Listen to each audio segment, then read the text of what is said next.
You settle in on the couch, pick up the remote, and click play. Within milliseconds, a high-definition movie begins streaming onto your screen. It feels as though you've simply opened a digital file sitting on a nearby hard drive.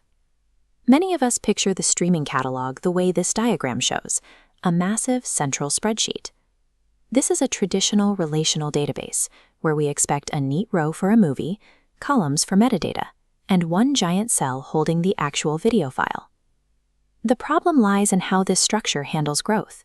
Relational databases rely on vertical scalability, meaning you must continuously upgrade that single machine with more memory and processing power. When millions of users log in simultaneously on a Friday night, a single central server hits a physical limit. Compounding the problem is how these databases protect information. They enforce strict locking rules to guarantee data consistency across every row.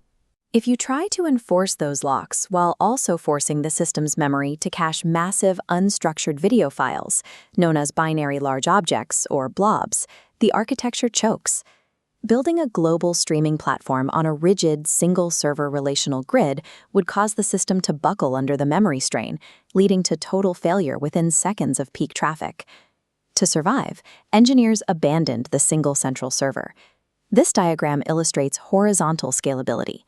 By splitting the database and distributing it across a decentralized web of hundreds of smaller, identical servers, a process called sharding, the platform handles massive global traffic without a single bottleneck.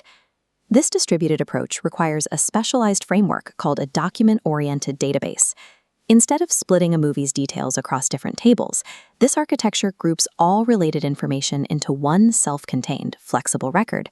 We can see that flexibility in this diagram. The movie's metadata is stored as a JSON document. It expands to reveal nested lists, like 20 different subtitle languages and multiple audio tracks, all contained within a single file that adapts its shape without rigid table borders. Because there is no strict master blueprint or schema, individual movie documents can maintain unique attributes. Engineers can introduce entirely new interactive features to specific titles on the fly without taking the database offline to redesign the core architecture. This collection of independent documents evolves while the platform remains live, allowing the metadata for thousands of titles to change without a single second of system downtime. Storing titles is only half the battle. The platform must also track the activity of millions of concurrent users.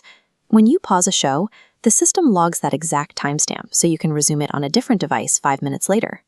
To handle that relentless flood of user activity, platforms use a database designed for high-velocity tracking.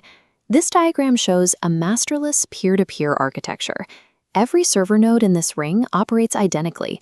There is no central master coordinating the data flow. This masterless approach uses the base paradigm. The system prioritizes keeping the platform available over ensuring every server has your perfectly updated pause timestamp at the exact same millisecond. The nodes will eventually synchronize, but constant uptime takes priority over immediate consistency. Because there is no ultimate master server, a regional power outage or a localized hardware failure simply reroutes traffic to healthy nodes. The data continues to flow, and a local glitch stays local. The catalog uses JSON documents, and the user tracking relies on a decentralized ring of nodes.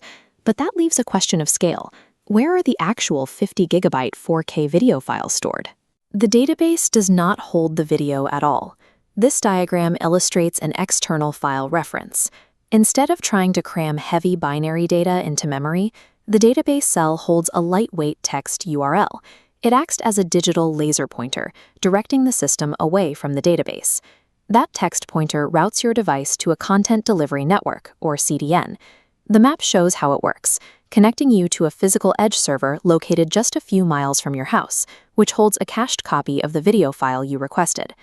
Divorcing the heavy video payloads from the logical text database prevents the memory limits that crash traditional servers. This separation allows the platform to serve millions of streams without lag. This illustration shows the complete picture functioning in parallel. In the milliseconds after you click play, agile JSON documents pull your metadata, a peer-to-peer tracking ring logs your viewing state, and an external file reference fetches the video from a local edge server. Managing petabytes of data this way allows the platform to scale as fast as the hardware can be added. It is a specialized, decoupled orchestration that ensures millions of people can watch different things at the exact same time. By decoupling storage from logic, the infrastructure survives massive traffic spikes through pure distribution. Since the system has no single center, no single point of failure can take it down. Behind the simple play button lies a massive network of specialized databases, functioning simultaneously the moment you press play.